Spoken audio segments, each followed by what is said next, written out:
Morning everyone. We will continue our study today. Students, today we will learn Indian economics.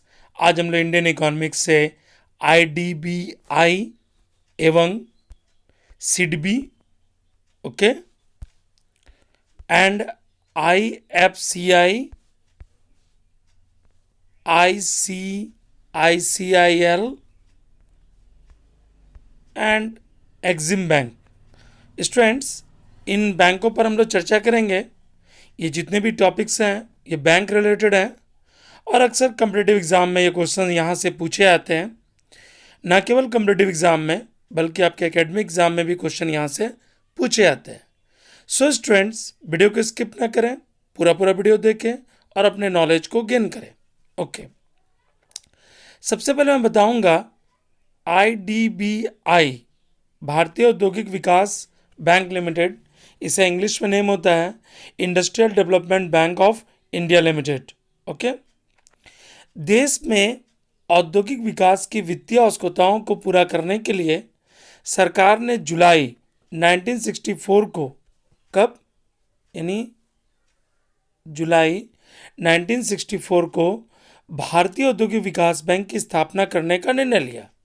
कब लिया students? आप ये कह सकते हैं यह जुलाई 1964 को इसका स्थापना करने का निर्णय लिया गया। ओके, 1976 तक यह बैंक रिजर्व बैंक का एक सब्सिडरी बैंक था, अनुषंगिक बैंक था। ओके, कब तक था यह, इसे भी आप ध्यान देंगे, 1976।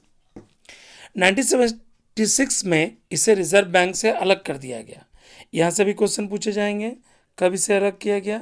1976 में। और इसका स्वामित्व भारत सरकार ने अपने हाथ में ले लिया। यानी आप कह सकते हैं ओनरशिप जो किसके हाथों में चला गया? भारत सरकार के हाथों में। वर्तमान में IDBI में सरकार की हिस्सेदारी 58.47% है।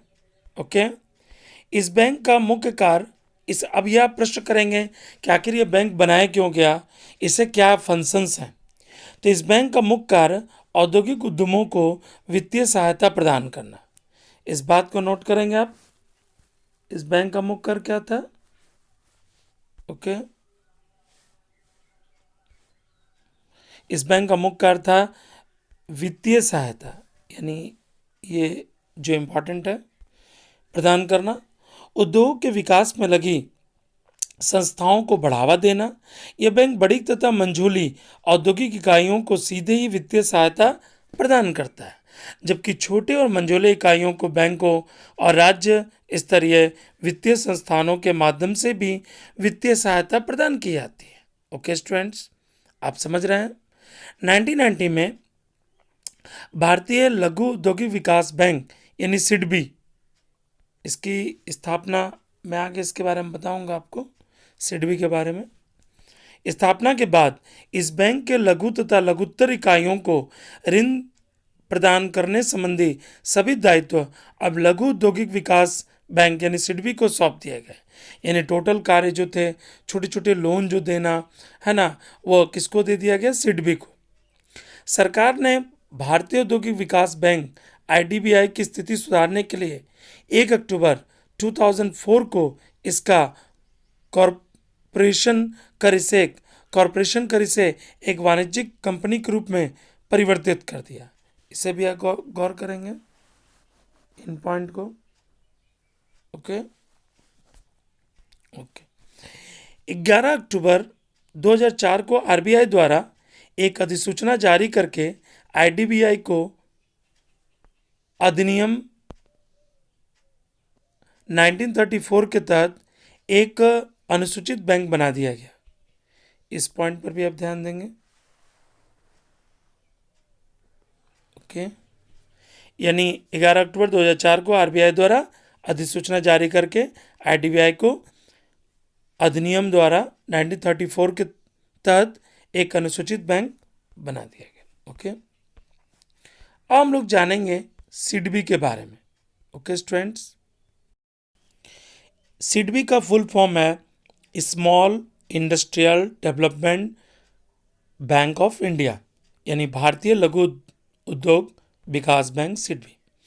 भारतीय लघु उद्योग विकास बैंक की स्थापना अप्रैल 1990 में की गई थी। इसे आप गौर करेंगे, अप्रैल 1990। ओके। बैंक भारतीय औद्योगिक विकास बैंक आईडीबीआई के पुण्य स्वामित्व में एक सहायता बैंक के रूप में स्थापित किया गया। यानी पहले जो सिडबी की स्थापना हुई थी वह पुण्य स्वामित्व में एक सहायता बैंक के रूप में हुई थी। किसके रूप में? यहाँ पर मैंने गलती पढ़ा, सहायक बैंक के रूप में स्थापित किया गया था। यह बैंक सिडबी छोटे पैमाने के उद्योगों की स्थापना, वित्त पोषण, विकास ऐसे कार्यों में संलग्न अन्य संस्थाओं के कार्यों में समन्वय करने वाली प्रमुख वित्तीय संस्था है। एक बार मैं फिर आपको बताता हूं स्टूडेंट्स, यह बैंक सिडबी छोटे पैमाने के उद्योगों की स्थापना, ओके, उद्योग की स्थापना आप समझ गए, वित्त पोषण, विकास ऐसे कार्यों में संलग्न संस्थाओं के कार्यों में समन्वय करने वाली वित्तीय संस्था है। ओके। 2 अप्रैल 1990 से इसका कार्य प्रारंभ कर दिया गया था और इसका मुख्यालय अक्सर पूछा जाता है, इसका मुख्यालय कहाँ है? तो लखनऊ में। इसके अतिरिक्त इसके 5 क्षेत्रीय कार्यालय हैं, इसे भी आप गौर करेंगे, 5 क्षेत्रीय कार्यालय हैं। 21 इसकी शाखा कार्यालय देश के विभिन्न भागों में स्थापित किए गए हैं। इस बैंक की स्थापना हो जाने पर लघु क्षेत्रों के उद्योगों के लिए जो कार्य आईडीबीआई करता था वह सभी कार्य अब सिडबी को हस्तांतरित कर दिए गए। अब बातों को ध्यान देंगे, जो पहले कार्य कौन करता था? आईडीबीआई। ओके। अब वो कार्य कौन करेगा? सिडबी करेगा। ओके। बैंक लघु उद्योगों को व्यापारिक बैंकों, सहकारी तथा क्षेत्रीय ग्रामीण बैंकों तथा राज्य औद्योगिक वित्त निगमों के माध्यम से सहायता प्रदान करता है।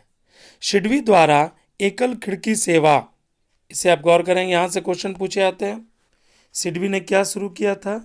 एकल खिड़की सेवा, यानी इसे इंग्लिश में आप कहेंगे सिंगल विंडो सर्विस, ओके, के तहत भारतीय मुद्रा के साथ साथ विदेशी मुद्रा ऋण भी लघु उद्योग को उपलब्ध कराए जाते हैं।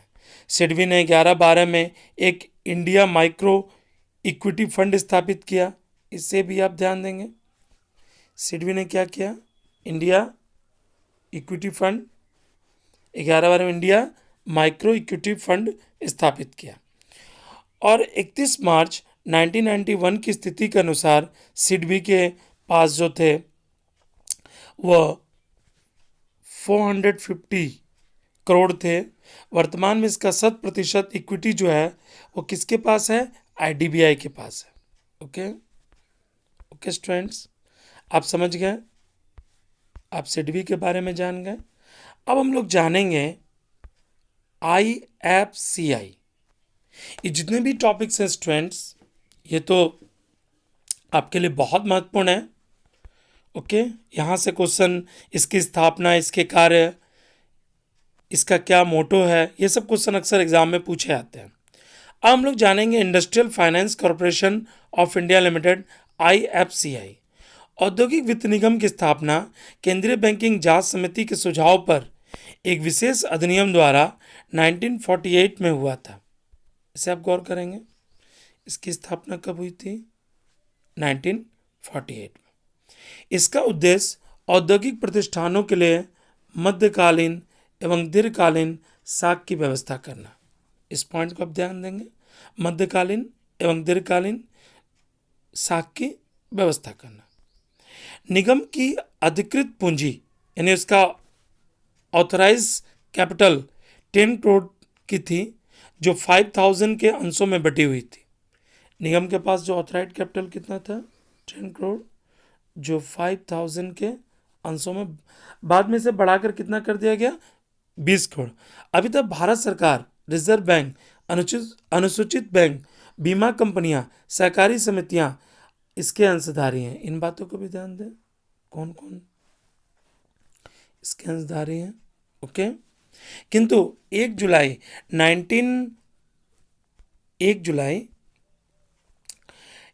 1993 को इस निगम की प्रकृति में परिवर्तन करके इसे क्या बना दिया गया, एक कंपनी का रूप दे दिया गया।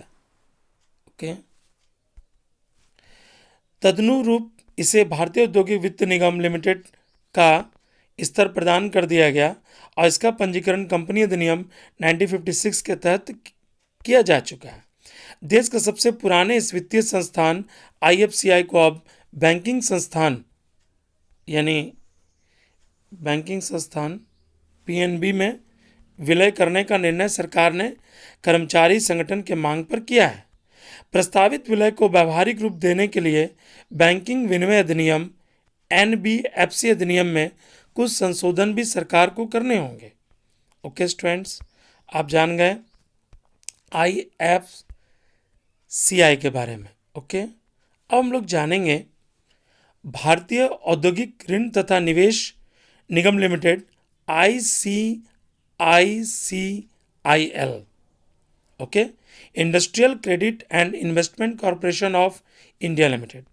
भारतीय औद्योगिक ऋण तथा निवेश निगम ICICI की स्थापना कब की गई थी, इसे भी आप गौर करेंगे, 1955 को। ओके, निजी क्षेत्रों में लघु मध्यम उद्योगों के विकास के लिए की गई थी। अब ये भी आप गौर करेंगे कि निजी क्षेत्रों में लघु मध्यम उद्योग के विकास के लिए इसकी स्थापना की गई थी भारतीय कंपनी अधिनियम के तहत। प्रारंभ में इसकी समस्त पूंजी को कंपनियों, संस्थाओं तथा व्यक्तियों के निजी रूप से धारण कर रखा था, किंतु वर्तमान में इसके अधिकांश इक्विटी कैपिटल सार्वजनिक क्षेत्र के संस्थान, बैंकों, जीवन बीमा यानी लाइफ इंश्योरेंस, सामान्य बीमा निगम तथा इसका जो एफिलेटेड जो भी कंपनियां ये धारण कर रखी हैं, समानुषंगी जो कंपनियां। निगम ऋण पत्रों के आधार पर दीर्घकालीन और मध्यकालीन ऋण देता है। किसके आधार पर, इसे भी आप ध्यान देंगे। ओके, कैसा लोन देता है, दीर्घकालीन और मध्यकालीन।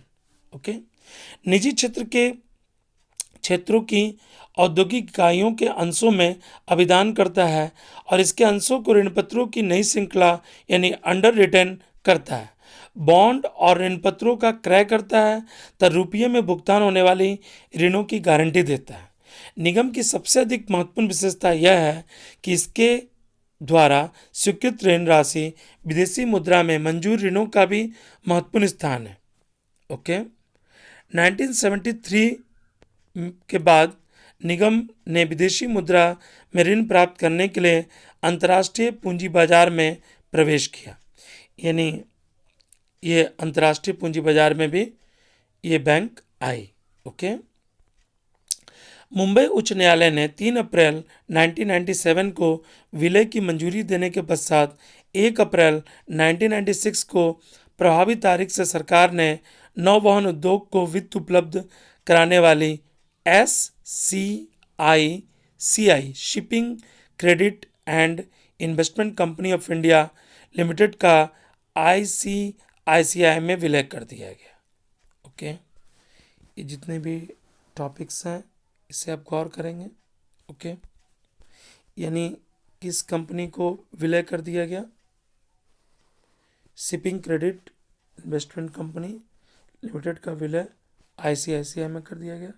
कब किया गया, 1 अप्रैल 1996 को। ओके, प्रभावी तारीख उसी समय था।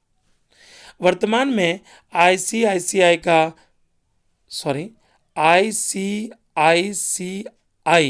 का ICICI बैंकों में विलय किया जा चुका है।